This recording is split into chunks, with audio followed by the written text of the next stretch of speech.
Fahasoavan'i Jesosy Kristy ho antsika mpanaraka an'izao fandarana MCTV fanorenam-pinoana eto amin'ny MCTV zao.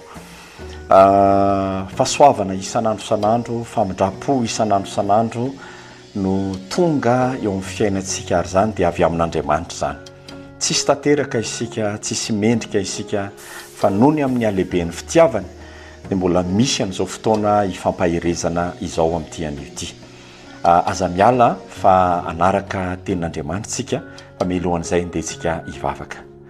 Raha eo magasitraka izay amin'ny anaran'i Jesosy mbola mangataka ny fitarianao mandrakariva izay soraty eo am-ponay ny sitraponao mba tsy hiala ao anatinay izany teninao zany fa anay mampiseho ny fahalehibiazanao eo amin'ny fahavelomanay. Dia matoky izay tompo fa ny fanahinao izay miasa androandry ho an'ireto olona izay manaraka ny vidéo reto dia fana manangana, fana manasitrana, fana mampitraka, fana mampandresy naizanaiza misy azy amin'ny anaran'i Jesosy. Amen. Mihevitra antsika foana Andriamanitra ary mbola manome teny izy isan'andro isan'andro. Angatahako ianao raha azonao atao ka manana baiboly ianao dia ndao mba sokafantsika ny filazantsarany Lioka toko faha 12.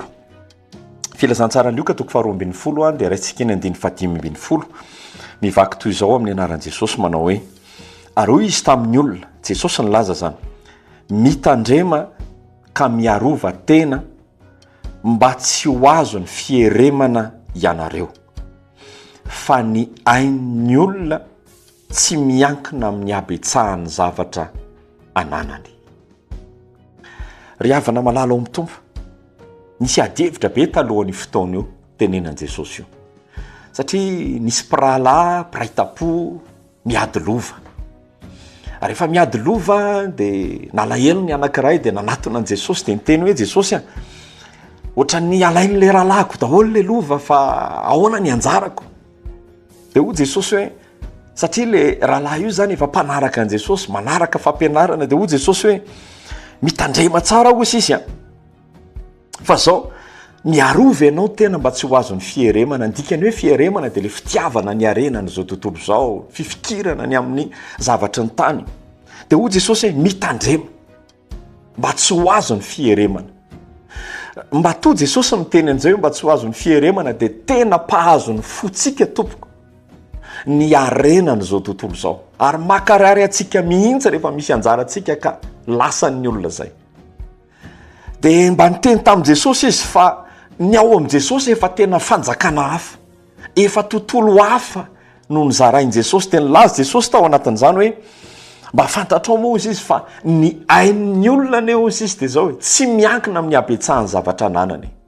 Ry havana malala ao amin'ny tompo eto te hampahery atsika amin'ny anaran'i Jesosy.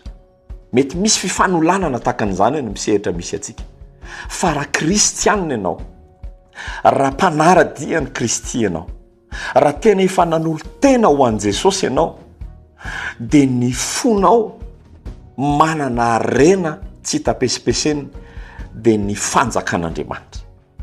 Lasa piray lova amin'ny Kristy ary mpiara-mandova amin'ny Kristy amin'ny aren'ny lanitra ao an-danitra. Noho izany tandremo ny fonao ny ten'Andriamanitra, mitandremo, tandremo ny fonao fa be dia be tompoko nefa lasa marary, tsy mifampiditra trano, piray tapo, miady ny taranaka noho ny amin'ny ady lova, ny amin'ny fieremana fitiavana ny arenana zao tontolo zao. Ry havana, zavatra tokony hotorena amintsika kristianina miandry an'i Jesosy amin'izao andro farany zao zany. Ary manana didy izahay amin'ny mampanompon'Andriamanitra anay tsy hampiraikitra ny fonao amin'ny zavatra ny tany. Mety iovaova satria ny teny soatra masina dia milaza hoe anaro kosa izy ny mpanan-karena tsy hiankina na hitoky amin'ny arena mety miovaova, fa ampianaro izy mba hanao soa sy hiantra. Ry havana malala ao amin'ny tompo, tsy miankina amin'ny habetsahany zavatra ananantsika ny haitsika, ka na dia eo aza ny vola makarena ananantsika, Jesosy ny tompony aina. Ary raha tsy maintsy ho tapitra ny haitsika, tadidio fa misy fiainana ao ambadika zao zavatra iainantsika zao, miandry atsika ny fiainana mandrakizay. Raha manaiky an'i Jesosy ianao, raha tsy mampiasa ny fonao ianao amin'ny zavatra ny tany, jesosy ny mandamina ny fiainanao ety ambon'ny tany.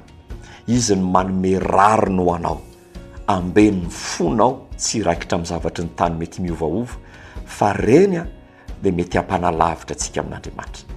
Haveriko farany amaranana nyity afatra tia ny ain'ny olona dia tsy miankina amin'ny abetsahany zavatra ananany. Fahasoavan'i Jesosy ho amintsika rehetra. Pasteur Andrantomahenina no niaraka tamintsika ao anatin'izao fampiorenam-ponoana izao avy amin'ny fiangonana Fanasy Fiainana. Dia maniry ny eona amintsika indray amin'ny fizarana manaraka eto amin'ny MCTV hatrany. Finaritra tompoko.